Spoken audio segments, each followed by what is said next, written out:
This is the European edition of Breaking Banks, the world's #1 fintech podcast and radio show. We bring you the European unicorns, startups, founders, regulators, and leaders innovating the rapidly evolving fintech scene today. A truly localized podcast with both English and local language content, with some of the world's most well-known hosts and influencers in the fintech sector globally. Join us every week as we explore what makes the European Union a phenomenal proving ground for many of the fastest growing fintech plays in the world today. Okay, let's roll.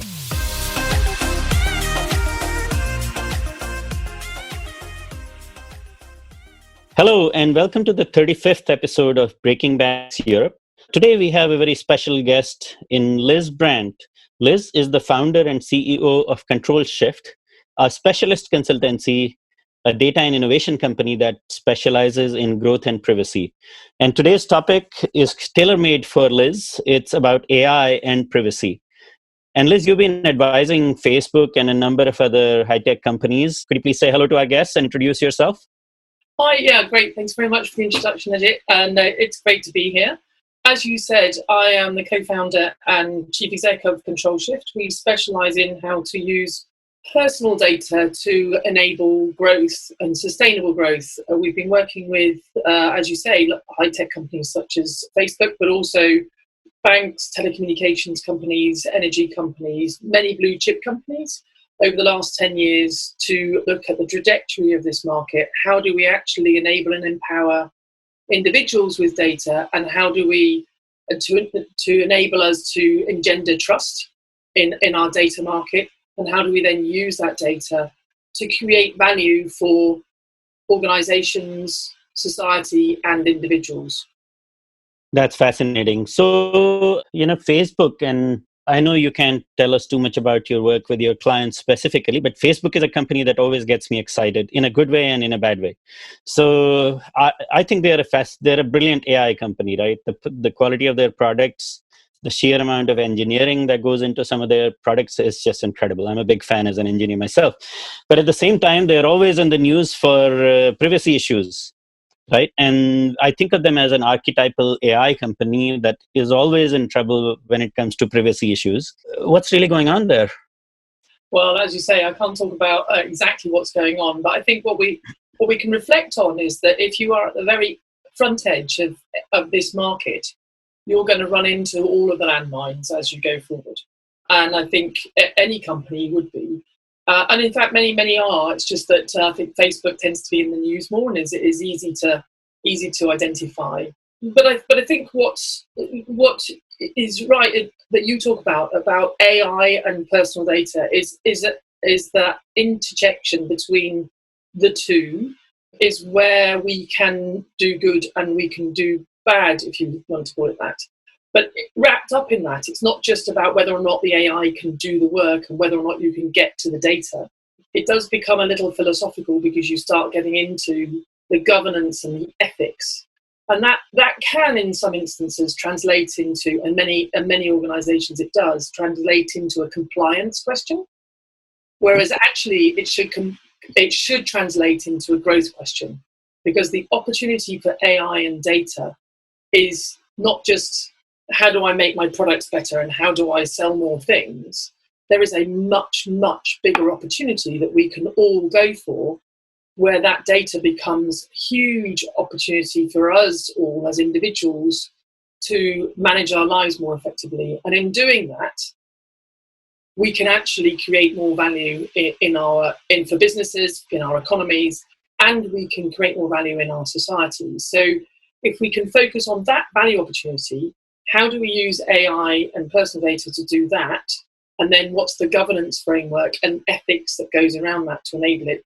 I think that will help us all move forward hugely. Yeah, no, that sounds, in the abstract, that sounds all very good. Now, there are a few trends. So most of our audience is, financial services and fintech. And one of the trends in fintech is that big tech is starting to take over, right? So Shopify, Amazon, Facebook is issuing Libra, and that's caused a lot of European regulators to be very concerned about what it means for digital identity, for the privacy of transact data, for systemic risk, and so on. And we're not going to focus on Facebook, but we are going to focus on Silicon Valley's approach to data, which is about using customers' data and selling them advertisements back. And that's kind of been the dominant business model in Silicon Valley for a while. And that's not something that works for banks, right? So banks have historically struggled to monetize data because they don't have the kind of freedom that Silicon Valley does.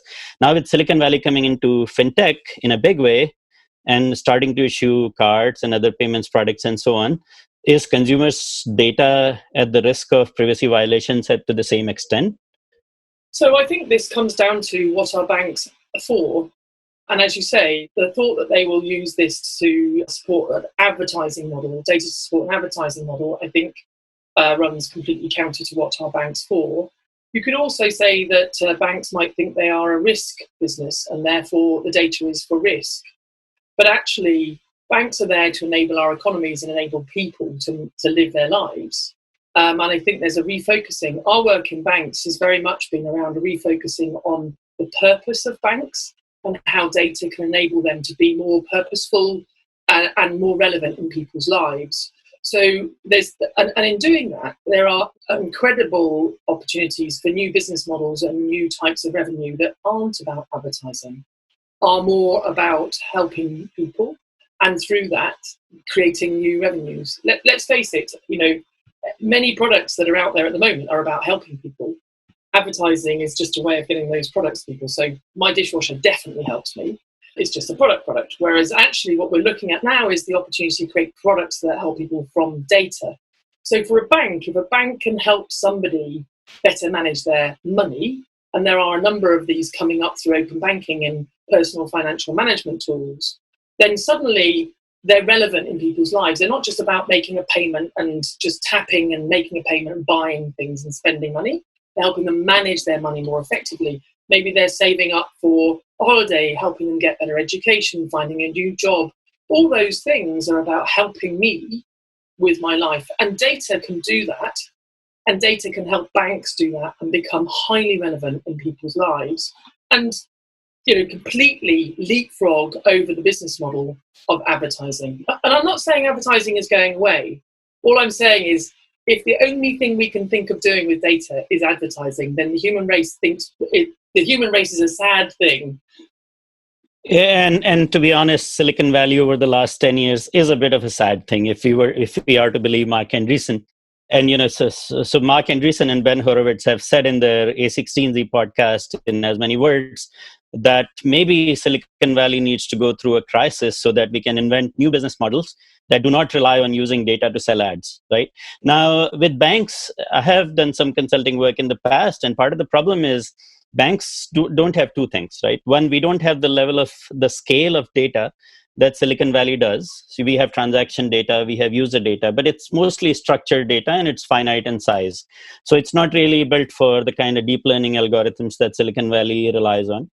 The second part is that banks are heavily restricted from using some of that data for various purposes, right? So yes, we can draw graphs and charts, we can offer some personal financial management tools, but we can't really do the kind of mind reading algorithms that Silicon Valley is known for. And now we are talking about AI and privacy. So the fact that banks are custodians of data and are much more restricted in using data, I mean, that also means that they're restricted in applying AI to consumer benefit to the same extent that Silicon Valley can. Am I wrong? Am I missing something? I think it's so this is where you come back to governance, and it's not going to take just banks to do this. It's going to take banks and regulators to work through how we create this value. And we've been doing quite a lot of work where we work with blue chip organizations such as Barclays or HSBC, plus the likes of Facebook, plus the likes of Centrica, BT, BBC, but bringing with us regulators, looking at how you use data, personal data, to create new value. But we've been looking especially at how that data is held and enabled for the individual. Because if you're doing it with and for the individual, then you're acting under a different governance structure, or you need to create a different governance structure. Sure, if you're doing it to work out what your risk profiles are and how to manage your business, that's one. But we've been working with the Financial Conduct Authority in the UK, the Information Commissioner's Office, the Competitions Market Authority, what are the new models when you use data in the hands of the individual to create this new value? Now, I think banks have a fantastic opportunity here because they are brilliant at governance. I worked for a bank for 12 years. We were really hot. And I know it's got even hotter. So if you can apply that, if you can design the right governance structure for this new value opportunity, and then apply the skills that banks have in spades, then the banks will go miles ahead of everybody else. At the moment, however, Facebook, shimmied along by the regulators, are creating new governance structures. So, and 2 years in, they will have created a governance structure that could well supersede the governance capabilities of banks. So there's not time to hang around for this. So Liz, help me here. They're going to remove that big hack sign out of their headquarters, and they're going to stop, just hacking overnight and creating new products. And they will suddenly have steering committees like banks that approve or disapprove their products. Is that where they're going? Well, I think the first one you're right on. So they removed those about 2 years ago. But I think that the question here is, what is the governance structure in a dynamic, fast-moving digital market? Because, a hierarchical structure with steering groups and working committees. Oh, God. No, and it's not in anybody's interest to create that because we're not going to get to the value fast enough. So how do we move that along fast enough? So it's not just designing the governance, it's designing a new organizational structure, a new culture that goes behind it. So the challenges are not small, but the prizes are huge. And, if you look at something like Facebook, they've already got a very podular culture. The structure is very podular and the culture is very dynamic. But they don't have strong governance. If you look at a bank, they have strong governance, but they do not have a podular, dynamic structure or culture. So they can't dynamically bring together teams of people. They can't focus on a problem, solve a problem, produce a new product, move on. They have a very hierarchical, as we know, structure that reflects their governance requirements from their regulator. Yes. And this isn't just their problem. This is also the regulator's problem.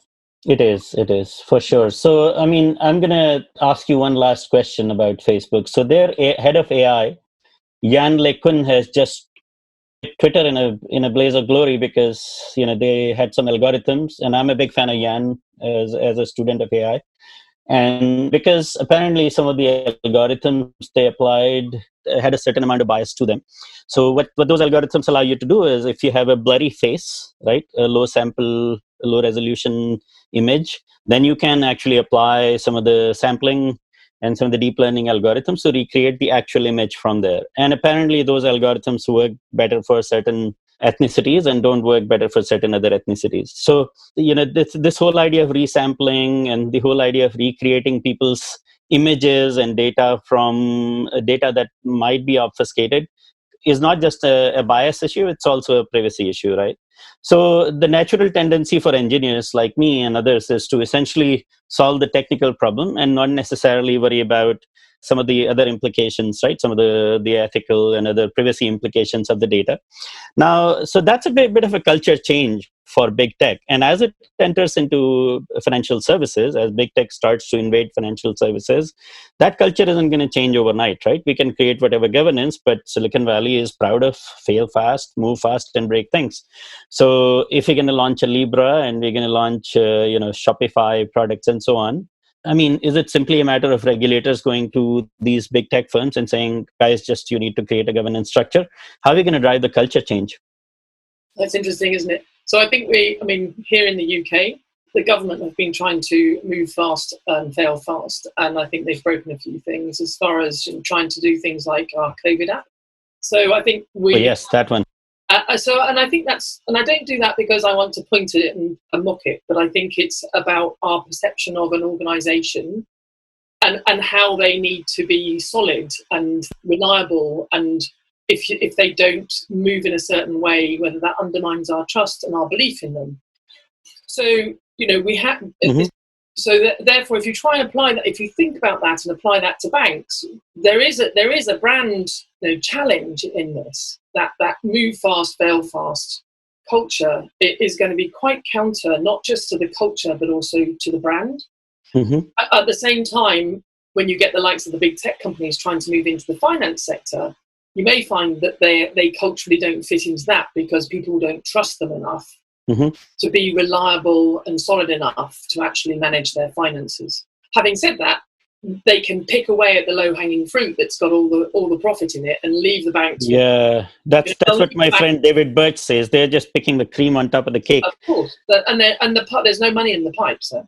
So what do we end up with? We end up with banks that are just pipes, and that means that they're lumbered with all the risk, they're lumbered with all the regulation, but they haven't got the profit, which basically puts our finance market globally under threat. Another challenge for our regulators. They can't just sit back and wait for this to happen, although obviously it's good to get more competition into the market, which is how PSD2 is operating, but they can't just sit back and let the whole system fail. So we've got to find a way of doing it. So therefore, I think that the regulators have got to be facing in two directions.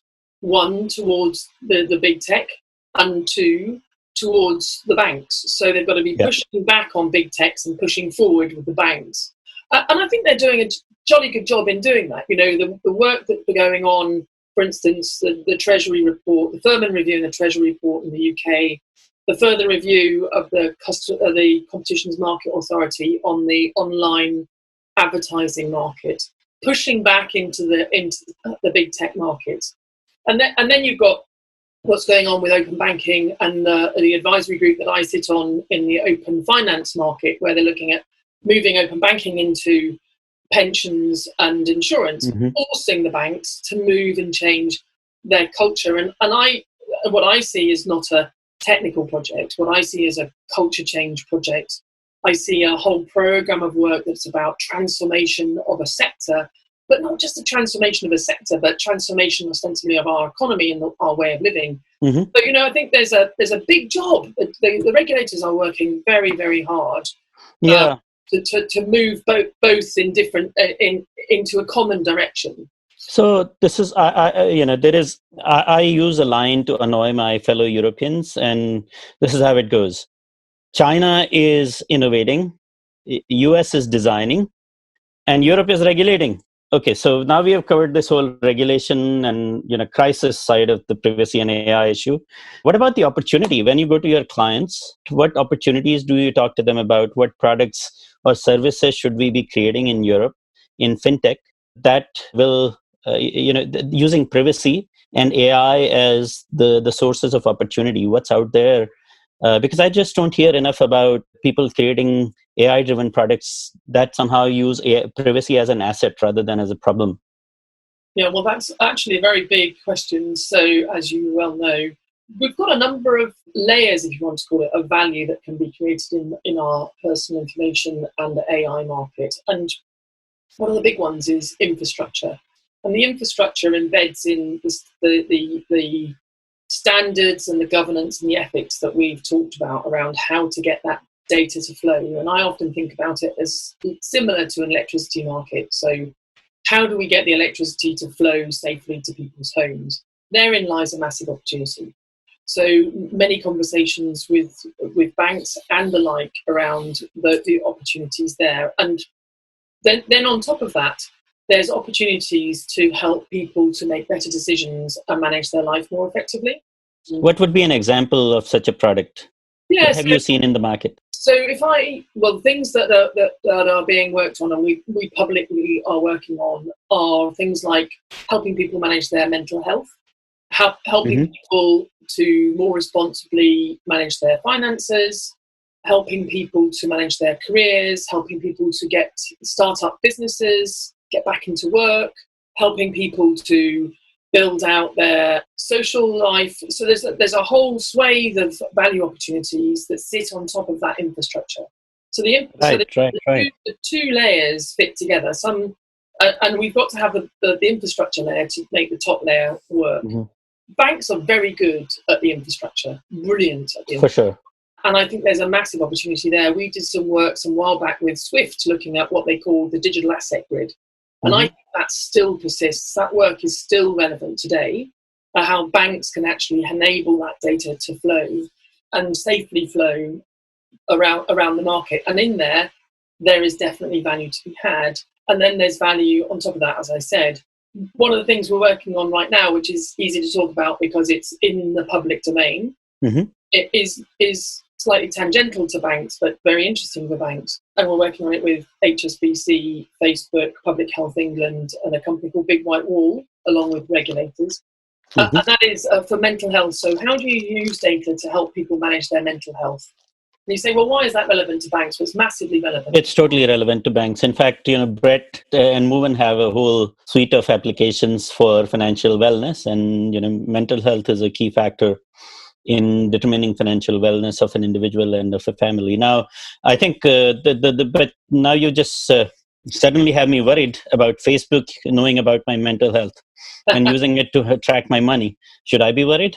No, you definitely shouldn't, because it wouldn't be Facebook or even the bank that would roll this sort of service out. So as we started experimenting with this service, we had Public Health England, we had Big White Wall, which is a mental health service, bank, and Facebook, and looking at how do we create a service that would use multiple sources of data to enable you and me to manage our mental health. And everybody went, hang on a second, that could be a disaster.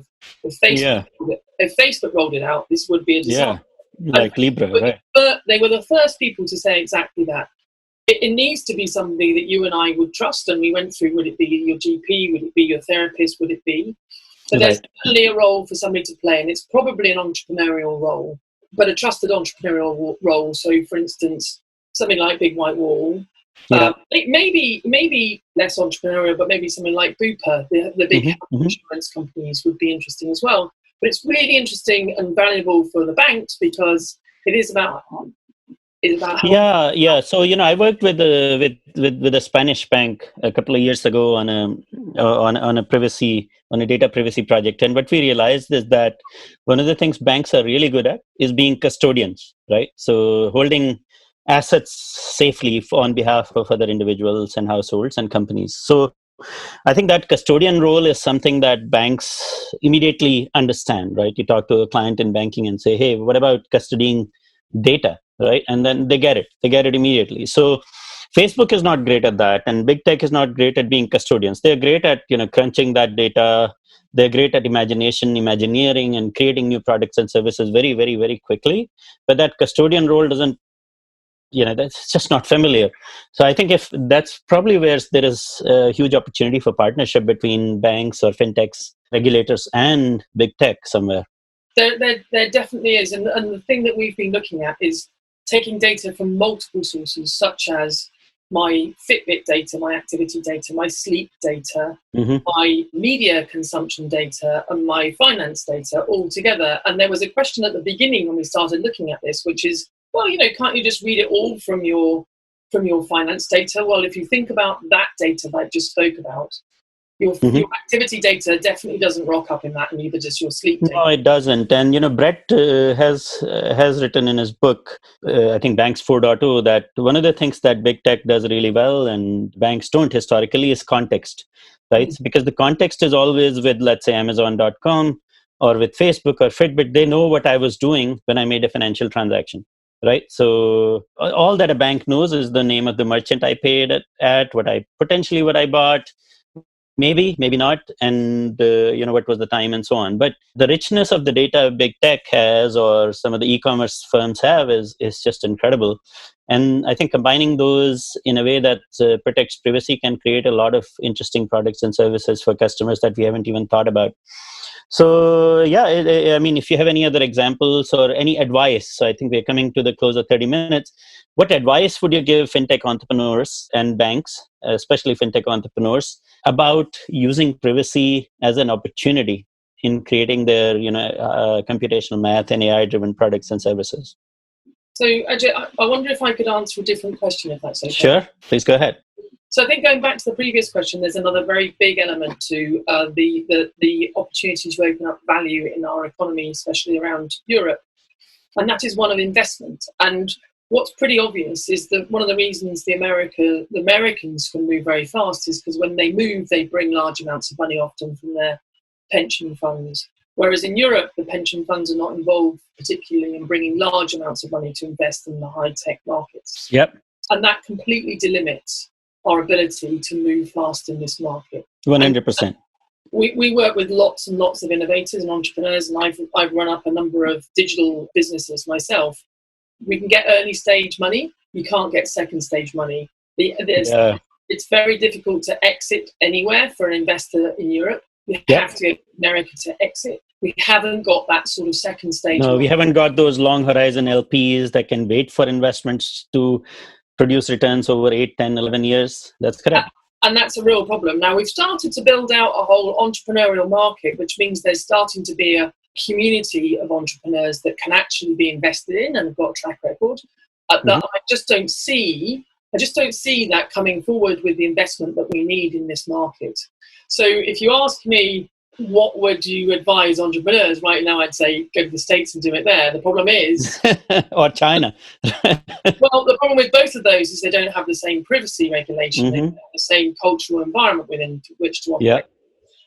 Go get some money from those countries, certainly from America. I'm not sure I would say so from China. So because of the implications of follow-on investment and entry into the final entry into the market associated with that.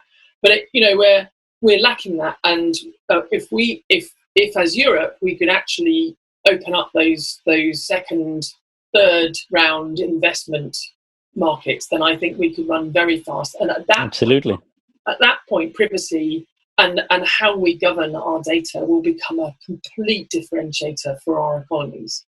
Okay, so 2 more questions at the end. The first is, I rarely see a fintech sell privacy as a value proposition to customers, right? Even though there have been a lot of privacy issues in the market with Equifax and whatnot, I never see an ad out there or an email saying, "Hey guys, we are the best neobank, or we're the best payment app for you to use because we are just better at privacy." Nobody is trying to sell privacy to the European customer, even though the Swiss and the German customers in particular are very, very sensitive to the idea of privacy.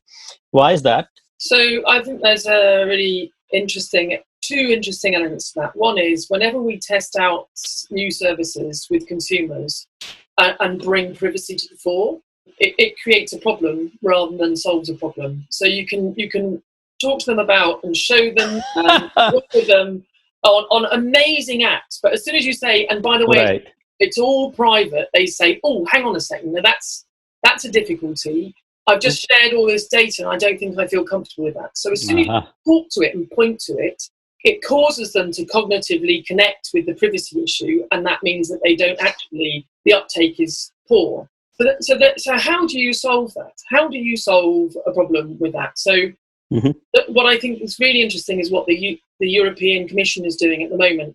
They're looking into licensing privacy-enhancing technologies. And they've done in India. So they've licensed data facilitators, personal data management services. Right. Well, then potentially, so they're looking at the potential of having a kite mark for those services. So what have we done in other markets? In other markets where there's a trust issue? But this is the interesting part, right? In India, we created a big privacy problem first. So there was Aadhaar, and then Aadhaar data was misused by a number of parties. And then the government acted and said, all right, we need to really create standards and some kind of a mark for privacy. So in Europe, we have done a great job of regulation, but have we really done as good a job of innovation? And if not, then, what do we need to do? And that's really the last question from me. But if you've got a kite mark, then people can trust it. So to your point of privacy and trust, I think you need something that says this service can be... We need to create a kite mark in Europe? Yes, well, this is exactly what the European Commission are looking at, creating a mark and licensing those sorts of services. So that's really key. But for entrepreneurs, I think you've got to be creating not just the value, but also the structures inside your organization that enables the data to flow in an ethical. And actually, it's not just about governance and ethics. It's also about how your user experience works. And you've got to be transparent and offer control to the individual. As soon as you start to be very opaque about what's happening with the data, most people have a question about it. They might use it, but in the end, it's not a sustainable opportunity. So Liz, you talked about financial wellness and mental health. A big factor in influencing customers' financial wellness is the level of debt, right? So in the US, there is a lot of credit card debt. For a lot of young people, there is student debt and so on in Europe as well. Have you seen any applications in that area? I think there's a huge opportunity in the debt management area. If you think about what we're going through at the moment with the COVID-19 lockdown, what's that doing to our economies? Most banks are very clever at managing, tracking their risk based on historic understanding of people's risks.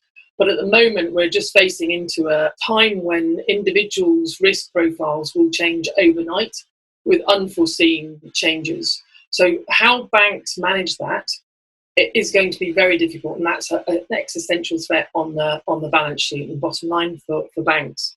Mm-hmm. There's an opportunity to use personal information to help people and individuals spot that. So if you can help them understand whether or not their job, their market is at risk, start to spot those sorts of issues coming early, that's one way of managing it. If you can also speed up their chances of finding another job, direct them into finding new skills, where there's new market opportunities. Banks have all this knowledge. Banks know what markets are growing and not growing. They can bring that to bear and bring that power to the individual and help the individual manage not falling into debt and or getting out of the situation that they've got themselves into. In a way that's not just about managing money, but about managing their lives. Wow, this is making me very, very emotional because, historically, I think of the credit card companies and banks as not so much helping me with my financial situation, but essentially, not really thinking that much about me. So this kind of fundamentally changes the relationship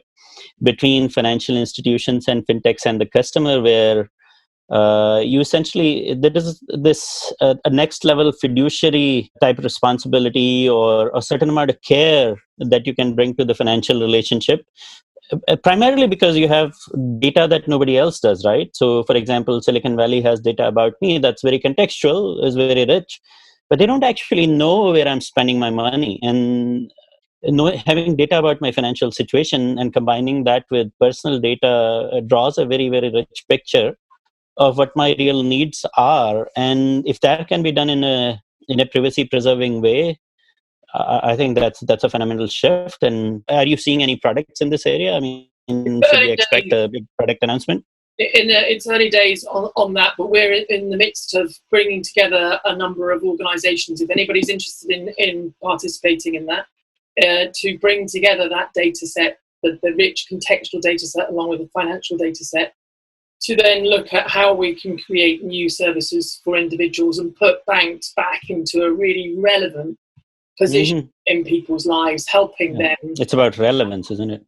Absolutely, relevance in people's lives. Yeah, okay. I mean, we could go on and on. I mean, this is a topic, I could talk to you, given your level of expertise in this area, for 2 or 3 hours, but now we are really coming to the close of our 30-minute time.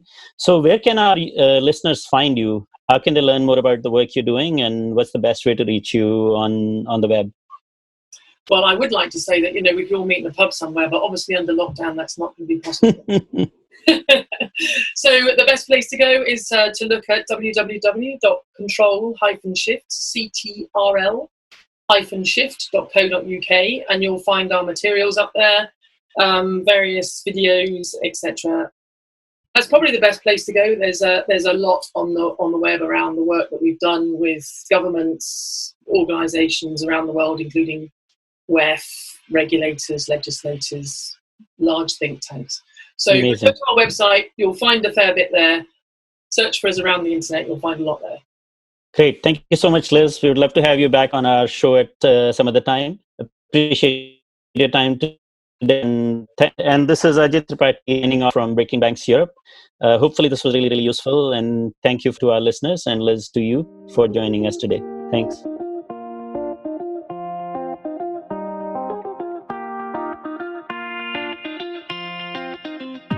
Do you want to be part of Breaking Banks Europe? Reach out and learn more about the opportunity to be featured in one of our shows.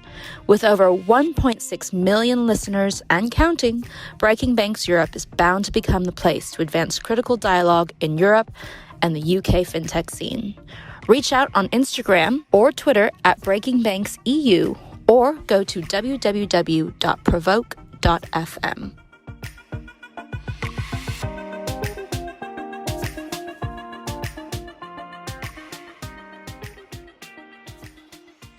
Hello, and welcome to the 35th episode of Breaking Banks Europe. Today we have a really interesting topic and two awesome guests with us. And with me, I have my co-host, Matthias Kroner. Hi, Matthias. Hey there. Hey, how are you? Welcome back.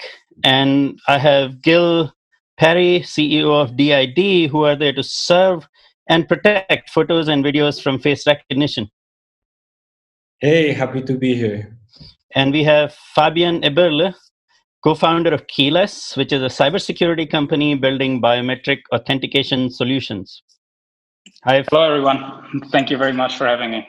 Awesome. So today we have a really interesting topic, right? So these days, it's very hard to spend 5 minutes on Twitter without seeing the words AI or privacy roll in front of your eyes. So we thought we would just combine those two fascinating buzzwords and talk about AI and privacy and how these things are related and what impact all of the innovation in artificial intelligence and machine learning is having on privacy, in terms of either creating opportunities or in terms of putting customers' data and assets at risk in terms of their data privacy.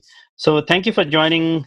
Gil, why don't you introduce yourself to get us started and describe what you're working on and how that relates to how you use AI and to protect privacy?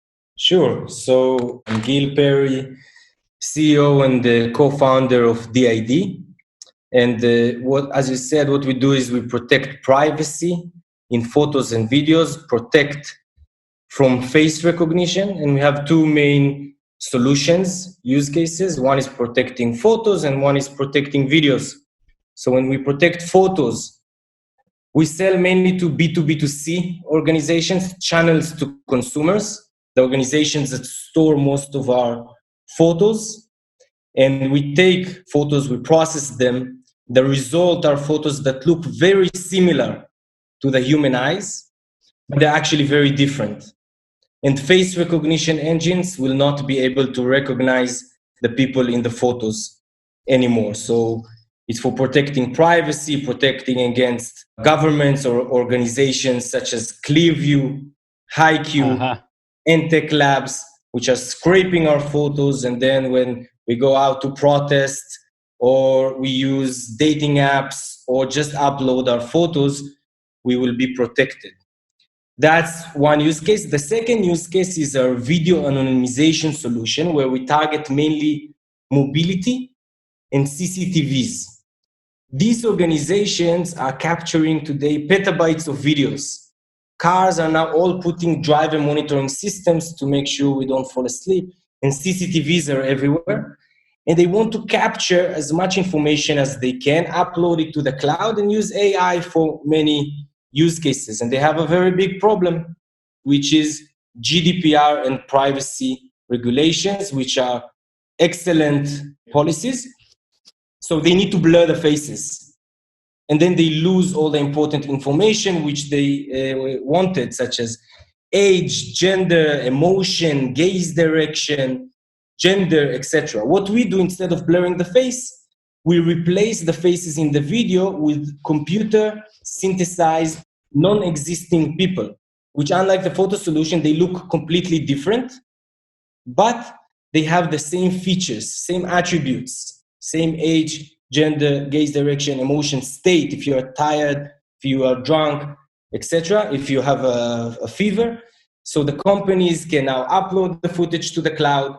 They are compliant with the GDPR, they protect your privacy, and they can still use AI to train on this data. They can still look at the data, and they can even monetize the data.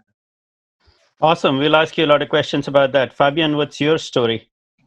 What are you building? Yeah, hello, everyone. My name is Fabian Eberle, and we at Keyless are a deep tech B2B cybersecurity company building privacy-preserving, passwordless biometric authentication and personal identity management solutions that are based on more than 10 years of research in biometrics and cryptography, with products for the workforce, allowing organizations to embrace passwordless and protect the remote workforce, and consumers, enabling businesses to strongly authenticate their users with a simple look in a front-facing camera of any device without depending on a particular hardware vendor or operating system. And to ensure the privacy in the authentication process, we're combining privacy-enhancing technologies such as zero-knowledge proofs or secure multi-party computation with machine learning and modern biometric authentication methods to strongly authenticate a user without involving personal identifiable information, where we don't store any personal data on the user's device, nor in any central point on the server side. So for the user, there's nothing you need to remember. You authenticate with who you are. You always remain in control of your personal data, which in fact means that this is compliant to privacy regulations such as GDPR by design, as we're not involving PII. And we offer multi-factor security by design, where we first verify the user's trusted device through a cryptographic proof on that particular device. And then independent of that, the physical biometric using facial recognition. We also ensure the person is a real human being and not a video or picture.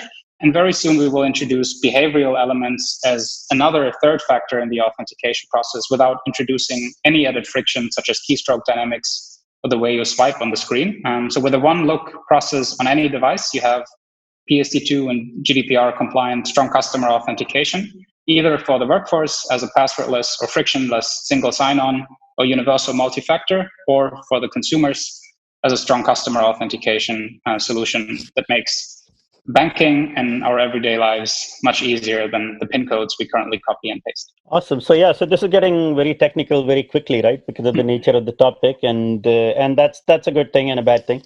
What does this actually mean for a layperson like me using my mobile banking apps and so on? So I look at all of these videos of people in China going through airports freely. So this whole idea of face recognition and biometric authentication is a huge convenience, right? I don't have to remember my password. I can go through airports, access the services, my phone and everything on it very, very quickly. And it reduces all of the friction. But at the same time, I end up then sharing my data with the third parties in ways that I may or may not want to. So it seems like we're trying to have the cake and eat it too. So we want to be able to use our data to make our lives easier, but we also want to protect that data from the services that need to see that data to allow us to use those services, right? So for example, my bank account. So Gil, what's the big idea? I mean, if you essentially protect my images from being identifiable, but can I still use them with the services I need to use them with? Yeah, so it's a great question. And exactly as you said, face recognition is like a double-edged sword, right? So it has good use cases, like when you're lazy or when you want to use some financial services or finding missing people or bad people, etc. But it has many bad use cases, and we're basically losing our right to privacy. So first, if you want to upload your photos to Facebook, LinkedIn, give them to your employer for ID badge, or if you want to use a dating app, etc., then of course that's the idea of our de-identification solution, where you can still use it for such use cases. If you want to use it for face recognition for financial services, etc., KYC information, then we also have an add-on which is very related to what Fabian mentioned, an add-on that we call DID++, where basically it's also use a lot of privacy by design. Basically, instead of using your photo, we save an encrypted vector, and we split it, and we give one half to you and half to the company. It's encrypted, and you can, even if you get the key, you cannot decode it without a decoder, and then nobody needs to use a photo. But in cases where you need a photo, because that's how we communicate, using photos, or if the banks, many times they use KYC, driver license photos, then you can still use the photo. And in the video solution where face recognition is not needed, then we do exactly that. We replace your face with a different face that has exactly what the customer needs, the attributes of your face. And we also have on an advisory board people like Dr. Anne Kavukian, which is the developer of the concept privacy by design. and Professor Adi Shamir, which is the developer of the RSA algorithm, the S in the RSA. Yeah. We're very into exactly solving this problem. Yeah, so that's very interesting, right? So I think there is a fundamental problem, which is, see, I have a lot of information on Facebook, lots of pictures from the last 10 years, but I don't think they're monetizable, right? I mean, does Facebook really care if I'm playing with my dog, or does anyone actually care? So when does this data become sensitive or private? Because not all of the information is private, right? So when does my image become private, and when do I need to worry about protecting it? All the time. So that's exactly what, it's not that this type of data can be monetized. It's more the videos being used to monetize. For example, the car companies, when you drive in the car, they want to sell the data to insurers and to billboard advertisers and to city planners, and the CCTVs want to sell it to smart cities, etc. That's where the data is for monetization. Our photos are used by first Facebook. They do want to know who are your friends. They want to know as much as possible information about you, okay? Because then they can bring you smarter ads. But it's more other organizations, governments, and organizations such as I mentioned, Clearview. They scraped our photos. Hike scraped LinkedIn photos, and Entech Labs scraped vContact and Twitter photos. Then they sell it to governments and to anyone who has money. And then when you go to protest, they know who you are. They can connect you with the place you work. They can know who are your friends, etc. So we need to be worried. We need to protect every photo that we upload, or think twice every photo that we upload. As a short example, Tinder, for example, if you are in the LGBT community using Tinder and you go to countries such as where it's illegal, okay, there are quite a few countries where it's illegal, they can scrape your photos and using CCTVs know that you are from this community or other minorities that are from these things.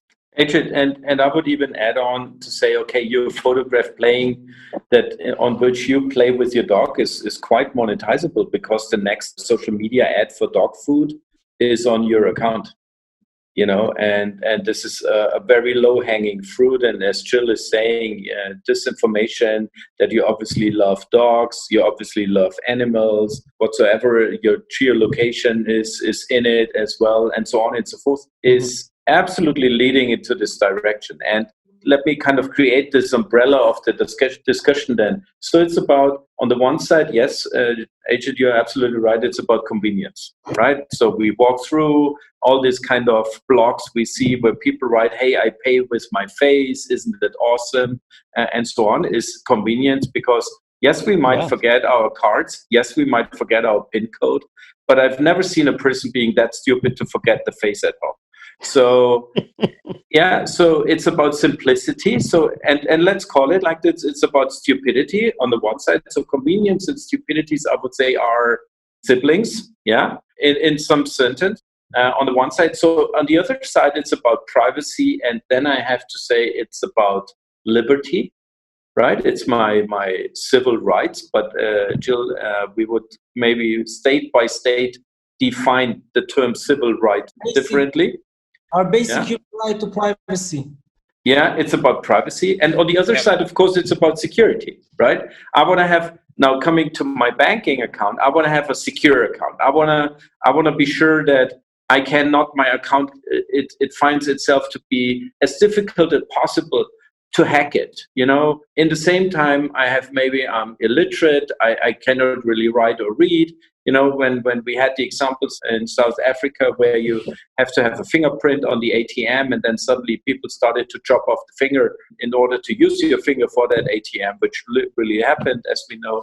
And then we integrated temperature reading into the fingerprint to make sure it's not a cold finger, and so on and so forth. So obviously that was not a good development at all. So I think it's about liberty, privacy, civil right protection, security, and convenience. If we find a master way on this, I would appreciate that. Right. It's like, that's what I said. It's we want to have the cake and eat it too, as we say in England. So Fabian, you are doing something equally interesting, right? You're essentially trying to simplify authentication. So you're kind of like on the other side of this debate.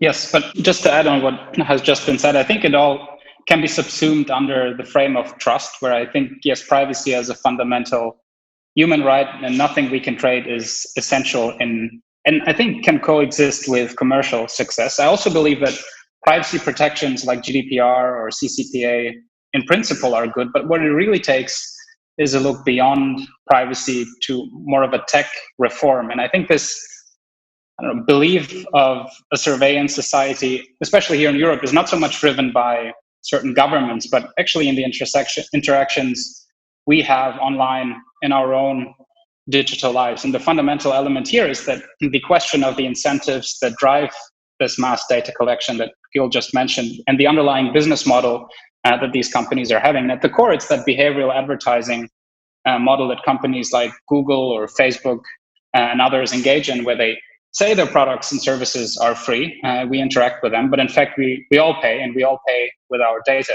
And they will collect more and more and more of it.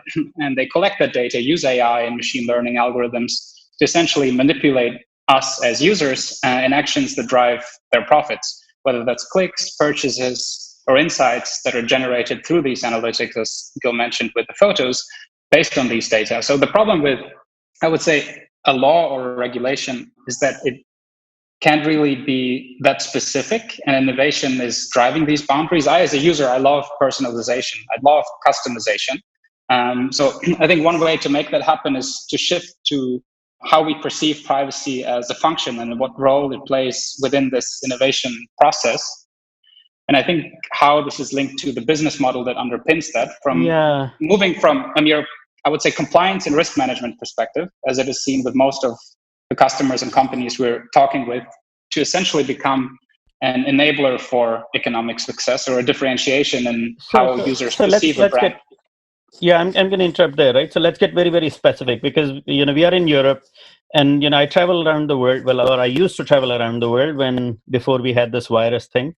And see, privacy isn't an absolute right or a value in all parts of the world, right? So in China, for example, privacy is considered very differently. And you can't go to Twitter or LinkedIn these days without seeing some exciting new innovation that's come out of China, which is well ahead of anything Europe or the US can achieve, right? Now, India has Aadhaar, and Aadhaar has had lots of privacy issues, but it's created a digital identity infrastructure and given everyone a bank account, right? So in the US, privacy, Facebook came out of the US, and now it's a little bit of an afterthought. There are privacy rules, but nothing like the GDPR. And even in Europe, we have a little bit of this schizophrenia, right? So on one hand, we are very worried about Facebook and Google using our data, but we're not so worried about the government accessing our data. Even in GDPR, there are lots of derogations or rather exemptions for governments to access everything that we are worried about Facebook accessing. So it's not all that quite simple or black and white, right? So privacy is a really complicated topic. So we're not going to get into, if we could really get too philosophical about it. So instead of doing that, I think let's think about contextualizing that in the context, in the frame of a user using your products. So Fabian, the way I see it, you're trying to get rid of knowledge-based authentication, right? Yeah, exactly. So if you think of authentication, and I would say the three factors we all know about, either a knowledge factor like a password or PIN, an inherence factor like our biometrics, whether it's physical ones like faces or fingerprints or behavioral elements, and then a possession factor like the devices or hard tokens, RSA tokens that we may have used in enterprise contexts in the past. And I mean, yes, we see this whole space around authentication and identity management as fundamentally broken today, whereas users, we're all used to using passwords and PINs to access our online services, which isn't only cumbersome for us and inconvenient, but also for the business who has to securely store. Yeah, lots of credit card fraud and lots of chargebacks and whatnot. Exactly, and manage that data, especially when it comes to biometrics, which is typically done in a central database that attracts all these hackers and data breaches we read about on a constant basis that result in compromised privacy on the one hand, but also in a significant financial burden on the other hand. So if you think of the evolution coming from passwords out of the 1960s over hard tokens to soft tokens, SMS, 2FA on the consumer side, to biometrics as we use them today, local biometrics, we all think of Apple's Touch or Face ID systems that partially solve the user experience issues around passwords and having to remember something, but come with their own quite severe limitations around interoperability, reach, and thus penetration of these solutions as you essentially become married to one particular device. And from the company's point of view, the authentication is dependent on the end user device your employee or user is using. And what we are pioneering with Keyless is the world's first privacy-preserving biometric authentication solution, where we're combining these privacy-enhancing technologies with biometric authentication methods that make the authentication independent of the device, and we don't involve any personal information in the process. So Fabian, what will be the user experience like? Let's say your product gets integrated into Revolut or Starling or one of those mobile banking apps. What changes for the average customer? No, it will essentially look and feel like Face ID, but on all your devices, whether that's an Android device, whether that's an iPhone without Face ID capability, whether that's a tablet, a laptop with a built-in camera, or a thin client that doesn't have a camera and you receive a push notification on your device and you put in your face. But you essentially have a unified facial recognition experience that's independent of the hardware vendor or the operating system.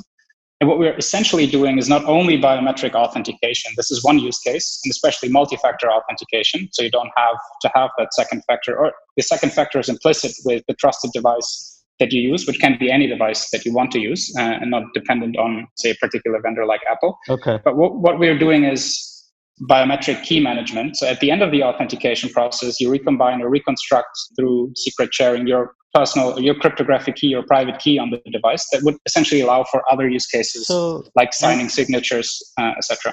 And where is AI in all this? I mean, so far we heard a lot about cryptography, but essentially I mean, we are not using biometric data, and AI and the machine learning comes in where, as Gil mentioned as well, we don't use biometric data per se, but we extract biometric features and transform these features. And this feature extraction happens locally on the user's device. These machine learning and AI algorithms happen on the device. And once these features are extracted and encrypted and split in shares, we're not talking about biometric information anymore, which makes it quite powerful and not only preserves the privacy in the process, but also gives the control of the authentication process to the user and makes that biometric the root of trust rather than the device as we know it. Matthias, this is a question for you, right? All of this seems to be turning into some kind of opaque magic that an average customer can no longer understand. Yeah, absolutely. And I'm very happy that you pulled me into this, because actually in between companies and various governments we have different scenarios. And with the government, by the way, I want to add in another component is I'm very happy that the companies do collect and secure this data when it comes to KYC and so on. We talk about regulation, we must do so. We even must store that for 10 years and as long as the account is around. We have audits on that.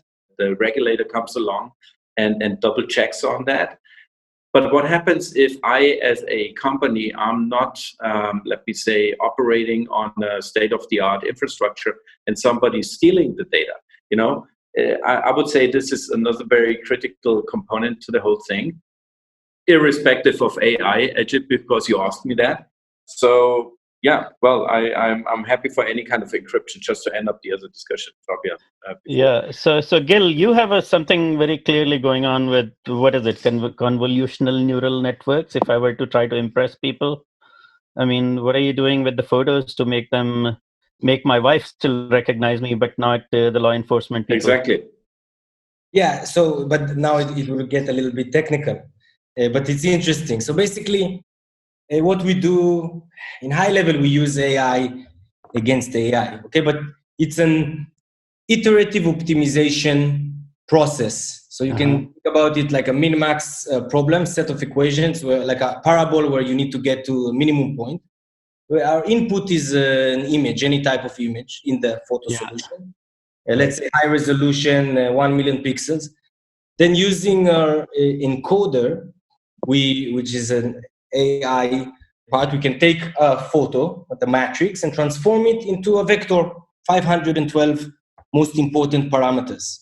Now, using our decoder, we can resynthesize this vector into a photo.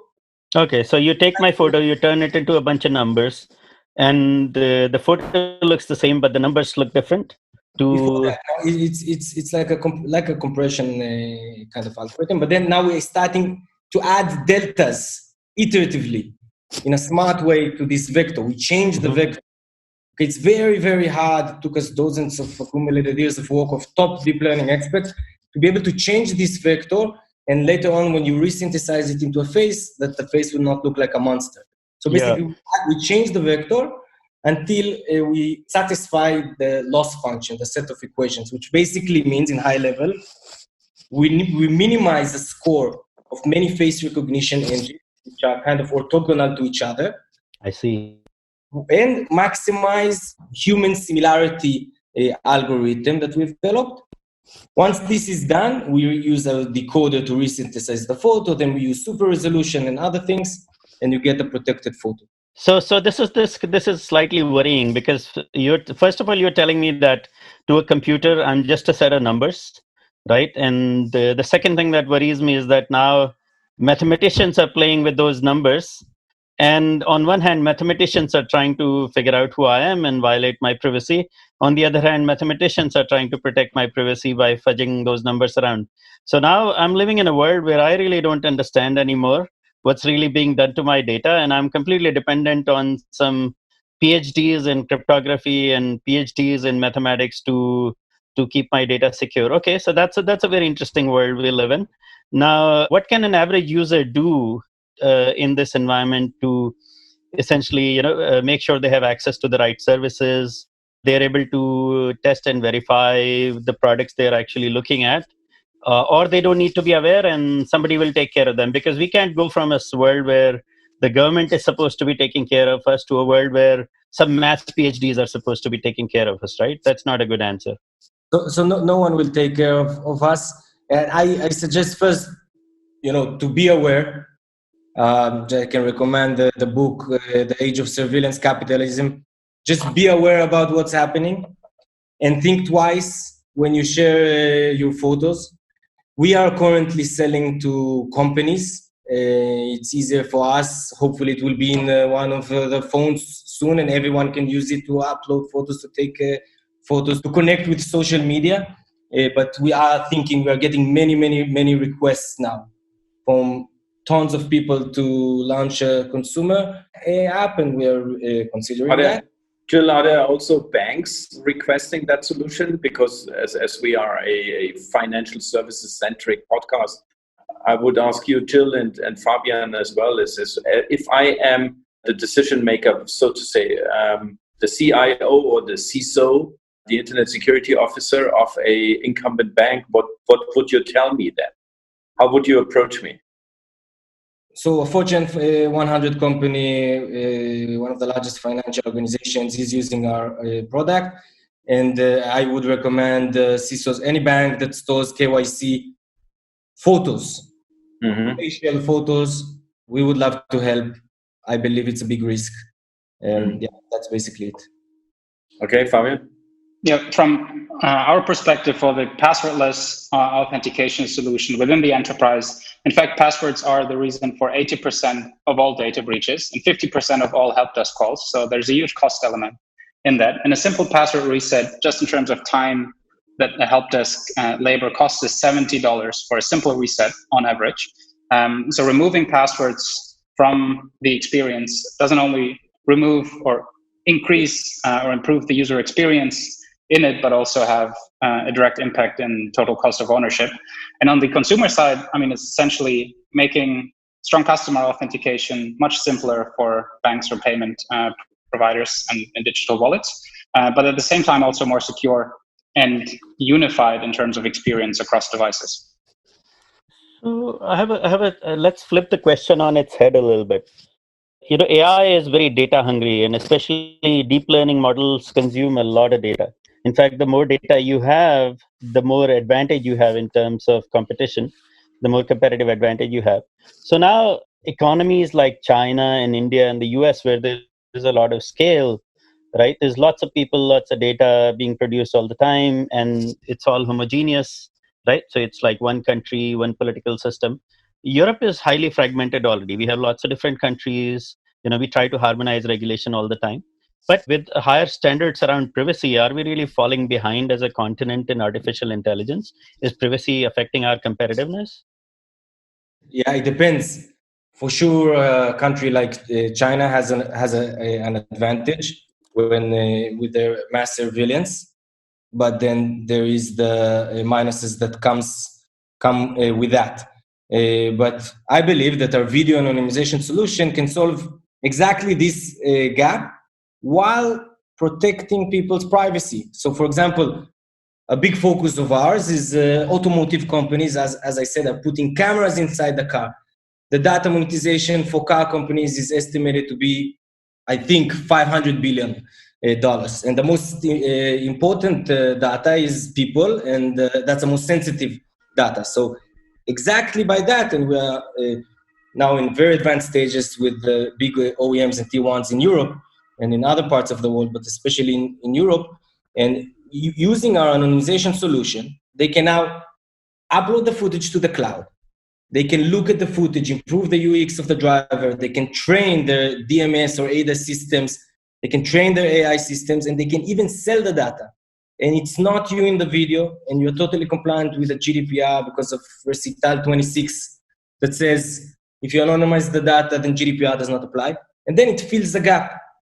It's basically maximizing privacy and basically usability of the data. Wouldn't we think maybe also of the alternative that if a car is videotaping me, I will not have that car, actually. I wouldn't buy it, maybe. Wouldn't we even think about creating offers that are not that data hungry as you describe it, Ajit, but maybe like in organic food, they're saying it's organic in its data handling? No, because honestly, if a car manufacturer would say, I only get the car if I'm videotaped, would say to be very open, right? Sorry. Yeah, speaking French in here, but this is it. Definitely. Yeah. No, so you don't have much choice. The NCAP security recommendations, all the OEMs are now going to put driver monitoring systems in the car, and you're going to be photographed. And that's to save one of the highest reasons of death is drivers falling asleep. That's one.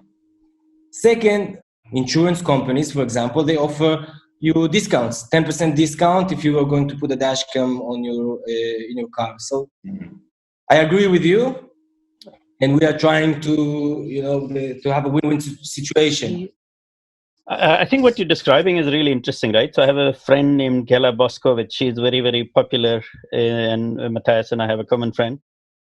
She has been saying that privacy is going to become a business model in its own right? So far we see privacy as something that hampers business, that gets in the way of monetizing data, launching new business models and innovation. I think what both of you are describing, Fabian and Gil, is that privacy in itself can be a source of innovation in financial services and be a business model in its own right? I think that's a remarkable insight. So what should an entrepreneur or a fintech entrepreneur be thinking of in terms of building privacy as a business model into our products and services? Yeah, I would certainly agree with what you just said. And I think privacy is an integral part of products, especially in the digital identity space. I wouldn't only say privacy, but as Matthias mentioned, in combination with security, trust, to some degree, freedom or control of personal data. And this is where we see, as with Keyless, the identity space heading to a more user-centric identity paradigm, where we as users control our identity information, are able to selectively disclose data in a more private and secure way that we control, and we know where we've given consent, what degree of data we disclose with whom. There's already a lot of technical infrastructure and tools readily available today. But for this shift to happen on the consumer or from a market side for commercially viable products to emerge, I think we're still in the early days, but this is certainly the path in terms of where we see authentication and eventually identity management headed. Yeah, and in particular, Fabian, that's really a good point. And in particular, that I could assume that we are heading into times in which data on my driver is seen to be a risk, or in the cloud, no matter what. But under my umbrella, under my legal umbrella, the data in this legal umbrella is seen to be a risk, and I need to underlie that with equity. on top of what I do in normal banking business, so whenever I grant a loan, I have to have equity for that. Whenever I take deposits, I have to have equity for this. Same for trading. And the more data I have, the more vulnerable I will be, the higher the damage is, and the regulator will come back one day and say, you need to underlie this with equity, because this is a natural regulator's reaction. Insecurity and volatility must be underlined with equity. If I have technical solutions like the one we discussed now, and offering alternatives to the customer, I can even ease my situation as a bank when it comes to exactly that discussion. So I think even banks, for instance, and consumers would be heading and would be pulling the string into the same direction. Yeah, I totally agree with that. I think first, giving to the world privacy enhancing solutions such as Fabian's and the DIDs will really help that, because currently the companies just don't have tools to be able to protect our privacy. Exactly. Totally agree with what you said. Of course, I need to have. Of course, I need to have whatever I need to have out of the regulatory view, but I need to store it and secure it in a safe way, as you introduced it to us. However, I also must make it happen that whenever the customer wants to have the data back, we must give it back. It's not our data. I think it also always starts with management ethics and kind of philosophy to this, right? For sure. Yeah, Matthias, you live in Germany, and in all of Europe, after Switzerland, I found German customers to be the most privacy sensitive, right? Yeah. But I still don't see banks, fintechs, or other organizations use privacy as a selling point. So we talked about privacy as a business model, but I've never seen anyone advertise that they are just better at privacy, and that's why your customers should trust them and bank with them and not with someone else. So I can this changing. I can tell you. Well, I have my guess around it. So first of all, there is one belief in at least the German-speaking banking advertising market is whenever you have to stress a point, people do not believe that you're good in, So if you say, for instance, we are the most customer-centric, then somebody else will say, yeah, there must be a reason you must stress it. Okay, so which means actually by saying we are the most customer-centric, you would maybe supposedly deliver exactly the opposite message. Now, if you say we are the most secure, somebody will say, listen, why is security your issue? So that might be one topic on that. Right. But I'm fully with you, Ajit. It's whenever, Fido was my second bank I founded. And I always said whenever I might do a third bank, it will be a total analog offline bank again. It will be the opposite of what we experience today of digital. But because this is exactly the answer to this. I'm so scared. We had a regulator discussion the other day, and I was questioned, what would I regard to be the top number one risk for a bank? And it's everything related to cybersecurity. And there was not, even with that regulatory organization, there was not a single discussion on it. Everybody said yes, So yes, you're absolutely right. I would even say we must make privacy a business model. It's not only that it shall happen, we must make it. We must make privacy, absolutely. Yeah, absolutely. Right. And then in the context of that, what we have to say is, we have to stop thinking of AI as something that cannot work well with privacy. But AI in terms of, it's essentially, so here is my challenge with AI, right? So a lot of AI is just advanced analytics and computational mathematics. In plain English, it is a lot of good mathematics for data, right? So, and it's sold under this massive umbrella of AI. Sometimes it involves machine learning algorithms, sometimes it doesn't. But looks like there are lots of good solutions that can be created for privacy out of all of this AI and computational math. And this whole idea in my mind, or in a lot of customers' mind, that AI is fundamentally antithetical to privacy is actually not valid. I think a lot of good solutions seem to be coming out of AI to address some of the privacy issues that we've been dealing with. And in Europe, obviously, that's a huge opportunity because, at least in my experience, European customers are far more privacy sensitive than anywhere else in the world right now.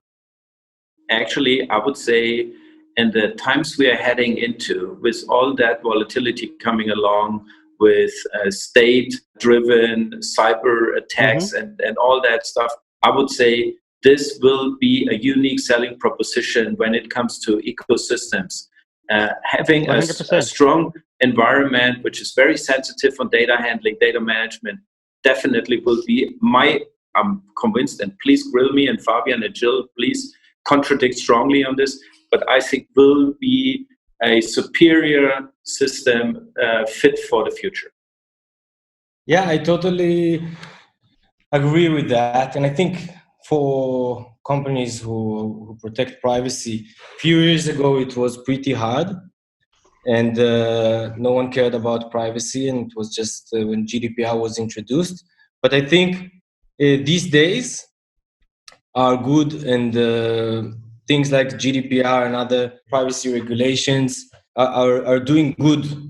And it's a better period for companies that develop privacy enhancing technologies. Investors are more interested in that.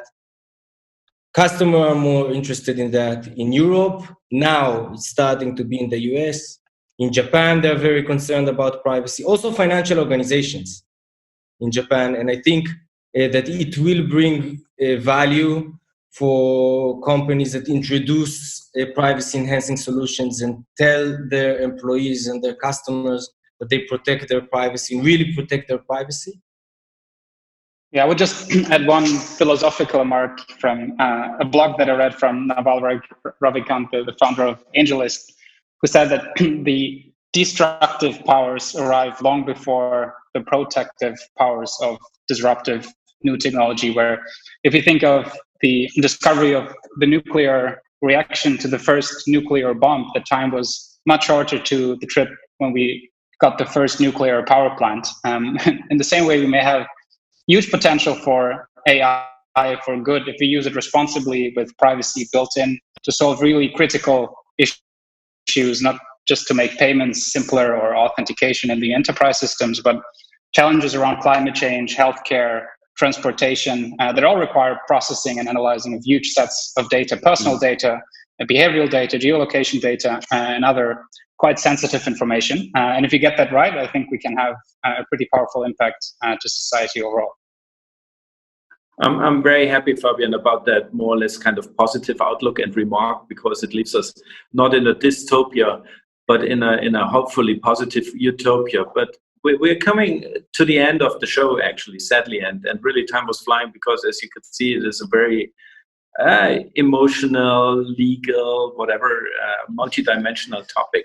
One to allow actually our listeners to have one practical takeaway. What would you recommend an incumbent banker, and we spoke about the CISO before, or the CIO, what would be your single point of advice when they embrace or start embracing that topic? What minor or major thing? I don't know. Jill, you want to start, and then Fabian? Yeah, I'll just mention the things that are relevant to DID. First, be aware that you're handling sensitive PII, or just PII, personal identifiable information. Understand the risks under GDPR. Understand privacy issues, so just care about your customers and your employees, but understand your risk of up to 4% of worldwide annual revenue of the company. Biometric data is considered not just PII, but sensitive PII. So if you have photos, KYC photos or videos with people, then just be aware about the risks. It's more sensitive than just regular PII. All right. Thank you, Jill. Fabian? I would say just the general remark of start to think of privacy, and I would include security in that as something that belongs into the boardroom or the C-level agenda, and not just seen as a compliance or risk management item that needs to be ticked off, but rather, as Ajit mentioned before, as an enabler for future growth in the business and the value in the given brand of the company. Wonderful. Yeah, fully agree. Ajit, over to you. Yeah, I think it was really fascinating. And, I've been wondering for a while, there is a lot of fear of missing out on Twitter, and I spend a little bit too much time on Twitter. So about China getting ahead and Silicon Valley firms getting ahead because they don't have to deal with the privacy rules we do. But I think you just flip the topic on its head. And if you're selling to European customers, privacy can be a huge selling point and can be a business model in itself. And Europe still is a huge economic force in the UK as well. So I think there are lots of opportunities to create solutions that can be taken to other parts of the world as well. So a huge opportunity there. Thank you so much. Thank you. Thanks, Fabian. Thanks, Jill. It was a great show. Thanks to our host, Ajit. Yeah. Thank you. Yay. Cheers. Thanks, guys. Bye. Thank you, everyone. All right. Thanks for listening to Breaking Banks Europe, a Provoke Media podcast in cooperation with Fintech Stage. Don't forget to tweet us out, shout out, or post to the team at Breaking Banks EU on Twitter. If there's something or someone you'd like to hear on our cast, let us know. See you next week on Breaking Banks Europe.